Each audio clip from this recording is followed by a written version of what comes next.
panel sa lahat po ng media natin. Siguro, asset na pagkanda po yung nangyari sa kanya. Parang magiging president po ito eh. Na ang LTO pumasok sa mga gandang usapin. Kasi dati-dati po, kasi pag na-aksidente, lalo po sa public transport, ang CTPL po, ang tingin po namin talaga para makapag-register lang kami.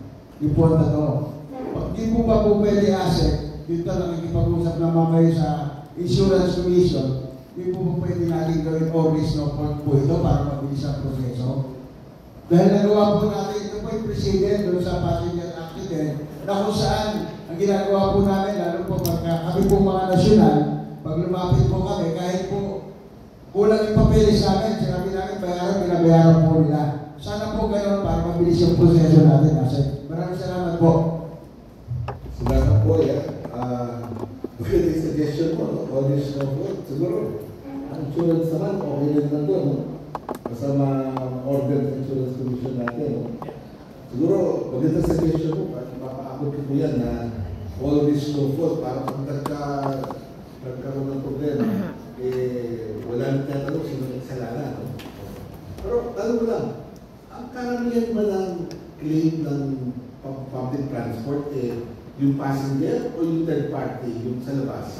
Ano ba mas marami na nagiging claim, no? Alam mo, kasi ito po yung hindi natin natututukan. Nahihirapan po kami lalo sa CTPL pag na-accident po kami. Pero pag po sa passenger accident, wala kami problema. Pati po ang operator nakakatulog ng manupin. Pero sa CTPL po, medyo nahihirapan po kami. Yung may na-sample, kagaya po ng isang member ko na naka-aksidente, binayaran na po niya ng 200,000. Akala niya, babayaran siya ng CTPL ng 200. Yung pala hindi po. Ang may patakaran pa rin ang CTPL, pagkasalanan ng bumangga na namatay, 30,000 lang ibabayad, hindi 200,000. Nangyari po sa amin yan. Kaya po, yung pag-aaral sabi natin sa lulo yan. Next question. Good morning, Asen. Bernard Ferrari, E4.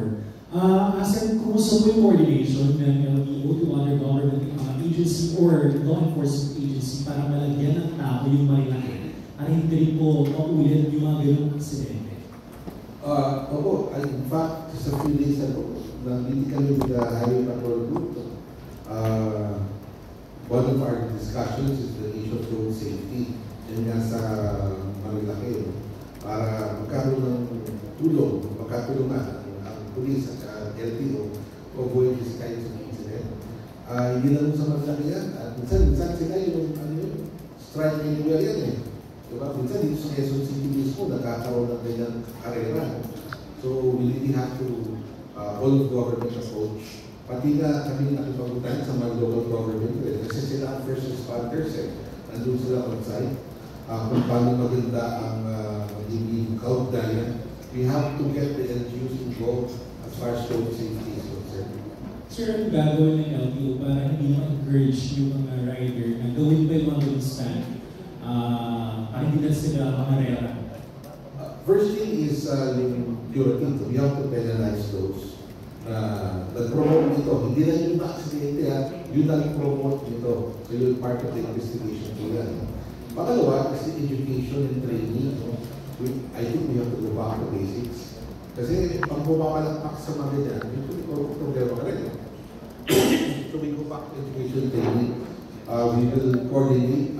Nagsimula lang tayo ng experimental Gusto sana namin, as early as grade 12, masama sa pagtuturo. Kahit na 1 hour a week lang or mas konti pa, yung issue ng road safety sa daan.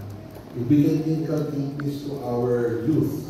Para sa ganun, kung kanila pag-pwede lisensya, yun na ang kanilang basic knowledge para maging attitude natin to promote road safety.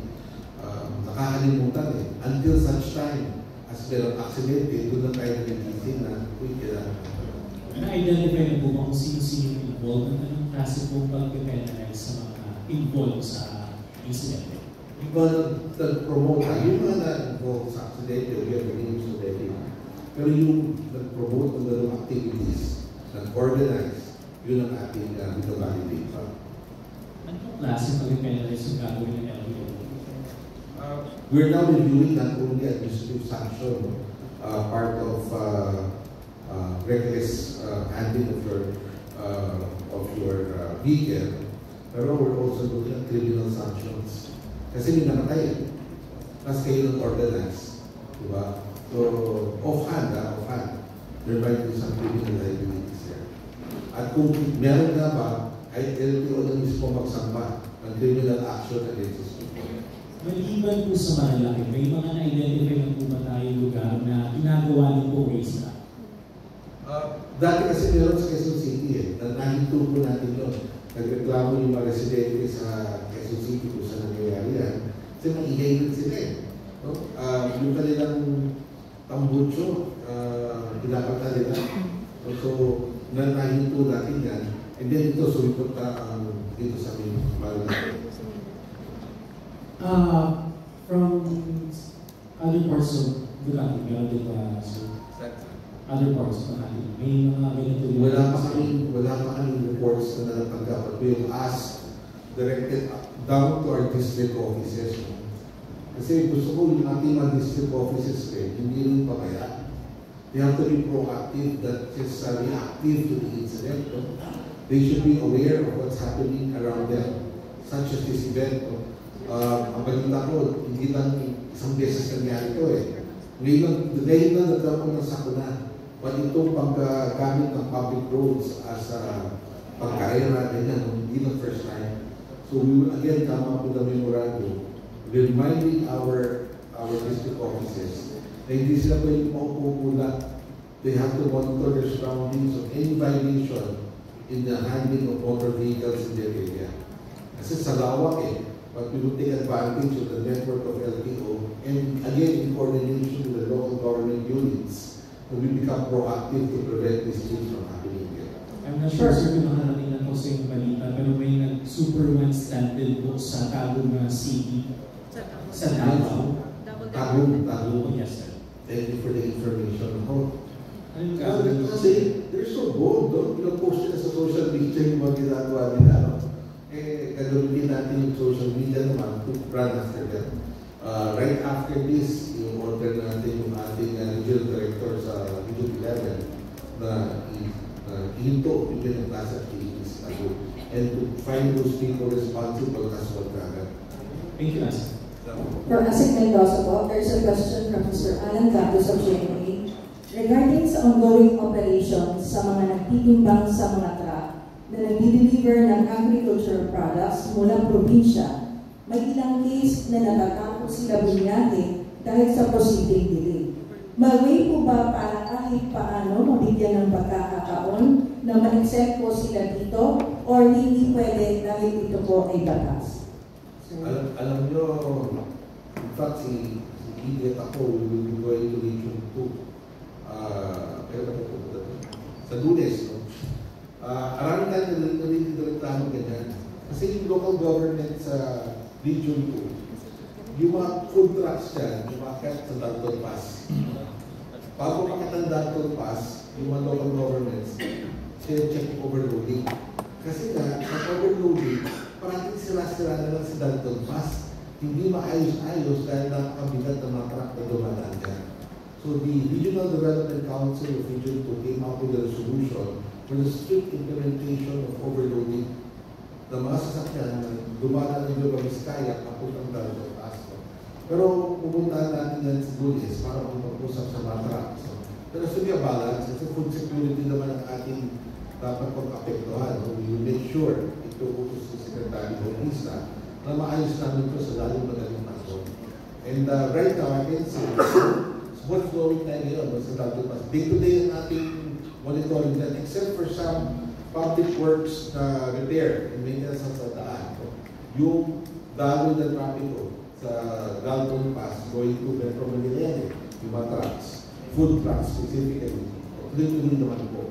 Pero precisely nilipat kami doon para magkaroon ng balance yung bigyan na di mo pwedeng overloading kasi pag overloading naman, malapit sila sa sakuna So sana na medyo restrictive yung kaya ng Dalton Pass.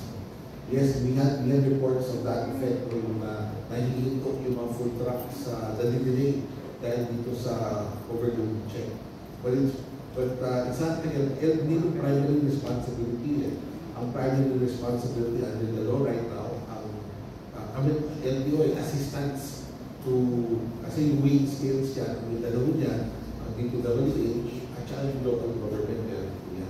Pero I'm sure there's a balance that we can reach na maayos mabuti ang daloy ng food truck deliveries to and from itong major food hubs. Di na naman region 2, pati yung galing card. Pero ang naging problema namin dito sa region 2. So, pero as of now, smooth flow po ang ating food truck deliveries. Thank you, Asek.